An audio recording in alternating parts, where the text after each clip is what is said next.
So, for the purpose of clarity, feeling is the secret. Feeling is the focus that prompts all the mechanisms that make everything happen. And love, the divine frequency, is alignment. Love is the frequency of Source, who has all the answers and knows all the places and knows where everything is that you want, everything. Whether it's a material object or a state of being or a pile of money or whatever. Source knows where it all is. And love is the emotional connection to that. So when it progresses from just speaking love to being love, feeling love, embodying love, that's the moment you're noticing the levels of alignment and allowing. But it's almost backwards in the way you stated it, because it sounds like speaking it leads to the other, where it's feeling is the first order of business. All right, so we're just going to say it to you. And our friend that was asking about non-physical earlier, this will answer some of the things that you were asking about. Your source is non-tangible. It's not physical. It's non-physical. It's energy. It's thought energy, but it's consciousness. It's consciousness. And it's pure, positive consciousness, pure, positive energy. So the more you talk about it, the more you scatter that. Esther looked out the window the morning before she flew. It was dark when she left yesterday, but the morning before that, and saw the sky like it had never ever been before, like she had never seen it before. And using words would just mess it up. And taking a picture and sending it to somebody was kind of off the track too. But just taking it in, just feeling the amazement of the beauty of it, not trying to describe it. We're not going to try to describe it to you. What we'd like you to capture is what it feels like to see something magnificent that you've never seen before, and you have the feeling that it's just there for you, that your timing of when you entered the room and when you looked out and what it was just all there for you. It's a combined feeling, and words are so really not helpful, but it's a feeling of worthiness and being loved and a feeling of love. Now, we've taken that feeling that Esther felt, and in describing it to you, we've sort of messed it up and mucked it up and scattered it all over the universe. Because it wasn't for all of you. It was for Esther. It was for Esther, who doesn't need to explain nothing to nobody. Isn't it weird that she stands on this stage and tries to explain everything to everybody?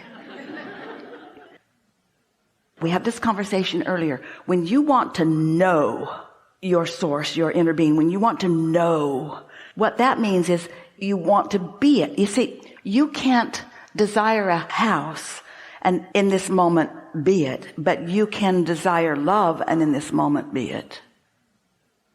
You can desire being blended with your inner being and in this moment be it. You can merge fully with who you are and in this moment be it. But you have to practice it. And the way you practice it is you're with somebody who's making fun of somebody, and that doesn't feel good to you. And so then in that moment, you back away from the fun that they're making, and you try to find something that feels better, even if it means walk away from that. It's a little warmer, a little colder, a little warmer, a little colder. And if we could convince you that you want to calibrate to the frequency of your inner being and then live your life, those are the perfect words. Calibrate to the frequency of your inner being and then live your powerful, dynamic, prosperous, healthy, good-feeling, fun-loving life. Well, how does somebody calibrate to the frequency of their inner being? You find a feeling that you don't want to let go of. You find a feeling that you just don't want to let go of. Esther saw it in the face of the girl at McDonald's the other day. Esther said, you can keep the change. It was $4. And the girl just felt appreciation. She wasn't going to go buy a car with it. It was not dramatic. It just felt good to her. It felt good to her. It just felt good. Felt good to her. It felt good to her. It felt good to her. It felt good to her. And Esther thought, ooh, I could just sit here till the car behind me honks. I want to savor this. Those moments that feel good. You know what to do. It's just not the easiest thing in the world to do it, yeah? But it gets easier and easier. You've just got to love yourself. That's it. You've just got to love yourself. You've just got to be selfish enough to go that far and do that first always. Goof off guilt-free. Not goof off with guilt. Goof off guilt-free. Just love yourself. Let yourself feel love. Doesn't it seem prudent to do as many things as you can think of that feel good, if feeling good is what brings more things? So watch the programs that feel good, and call the friends that feel good, and listen to the music that feels good, and put your feet in the pool if it feels good, and tell the jokes that feel good. It's hard for you because you've been trained that selfishness is not good.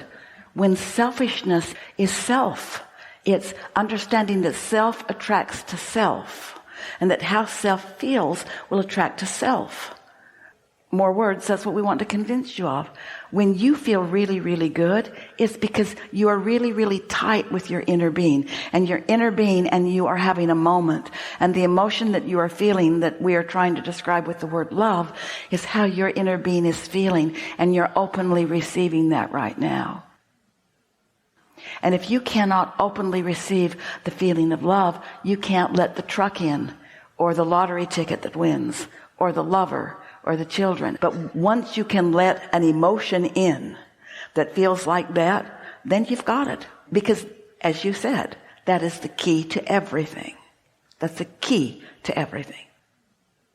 So what's the real key? Practicing yourself there. When kids say, I don't wanna, you need to do this, I don't wanna do it. Not now, not ever. And you think, no, you're gonna do it. You're gonna do it. I don't wanna do it. Little by little, you teach out of them their natural impulse to gravitate toward those moments of communion and calibration with their source. Too many people, too busy bossing too many people around. And every now and again, you realize that you can stand on your head in so many different ways. And somebody like that is just never going to be satisfied. You're just not ever going to be able to fill their void. And what is their void? They haven't figured out how to calibrate the source. So they just boss a whole bunch of people around because it's something to do. But don't let anybody talk you out of doing first things first. First things first. Everything else will follow. In fact, there's nothing else to do. Nothing else to do. You want your money back, don't you? Nothing else to do. Nothing else to do. Where are you going? I'm going to go have some fun. What are you going to do? I'll know it when I see it. Well, what are you thinking about? Don't confuse me with details. Well, what's fun to you? Well, it varies. It's a path of least resistance to change. Sometimes fun is being alone and no one there. Sometimes fun is being in a room with a whole bunch of other people. Sometimes fun is being on the dance floor. Sometimes fun is being on the tennis court. Sometimes fun is being at the beach. It moves around a lot, but I know it when I find it because it's my inner being leading me to what's best for me right now, best for me right now, best for me right now, best for me right now. So where are you going? I'm just going where I'm called to. Well, who's calling you? Well, me. Everything I want, everything I like. All that I've become is calling me. Well, how do you know? Well, because I can feel the anxiousness when I'm not going. And if they weren't calling, I wouldn't feel that anxiousness. If I weren't being called somewhere, it wouldn't feel off to not go. Yeah? We know, friends, this is weird. Don't try to explain this to anybody.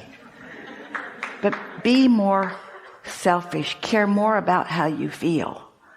And find a way to feel it more often, and then watch the world open up to you in incredible moments of what seems like magic, but it's a cooperative universe avalanching the stuff you want all into one moment, all at once.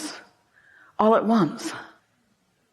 You're going to see you are not the same as you were when you walked in this room. You've been very patient with us because this is the weirdest damn conversation that we've ever had, ever. It was all over the place, but it all led to, there's just not a right way to live, but there is a right way to feel. And the right way to feel is love with you, in love, and nothing else will do. Because that's the only way that your inner being ever feels, and when you deviate from it, life sucks for a moment. And then humans do all kinds of crazy things to try to fill the void of something that they could have done if they've just been a little more selfish a little more often. Act like your cat or your dog or your little ones. They're not trying to boss you around. Well, a cat is. Do you have something you want to say? Yeah, just finally, because not so long ago, Abraham, you explained to us the stakes of alignment for Esther in regards to the moments, the days, the hours and minutes leading up to the event. They're not just high for Esther, they are everything to enable us to allow it to be all that it can be for us. And I sat there and I thought, isn't that just the greatest act of love from Esther for us? So thank you so much. Yes, it is an act of love for her, but it's not just an act of love. It's not an unselfish act of love for you. It's what rings her bells the most. If she weren't loving it and thrilled with it, and if it wasn't the thing that she likes most in the whole, if she was sacrificing something, that'd be different, but she isn't. We're acknowledging. We hear you. We hear you. We're throwing it back at you for this reason. It's a really good reason. Each of you is an extension of source energy, just like Esther is. You don't need this. You've got it. You've got it. Hone in on it and feel it, and then watch what happens. We started to say, you're not the same. You're not the same anything as you were when you walked in. This is the best way to say it. We've talked a lot about your point of attraction.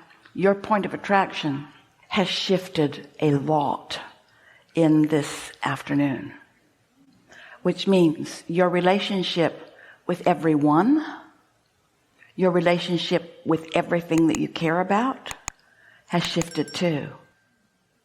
And it is our absolute promise to you that you will see definitive, obvious evidence of that shift. And when you do, connect the dot to the feelings that we conjured together. A lot of words happened here, but a lot of feelings happened here. It's the feeling that is the indication of your shift. It's like an unspeakable thing. Vibration, that feeling being the secret. Well, you see, your inner being doesn't speak at all. Your inner being just bees. We're not talking to Esther. We're just being. That's the thing. So it sounds to you all like what we're trying to do is talk you out of the evolution of your species. Not at all. We don't want to talk you out of all of the things that you've managed to do and all the magnificent ways that you live. We just want you to put first things first. We just want you now, with all that you've lived and all that you've asked for, to put a little more emphasis on how you feel and watch what happens next. Watch what happens next. And use the phrase more often. I don't feel like it. Not you guys. You have to do everything that Esther says. Everything. If Mark said, I don't feel like it, Esther would just...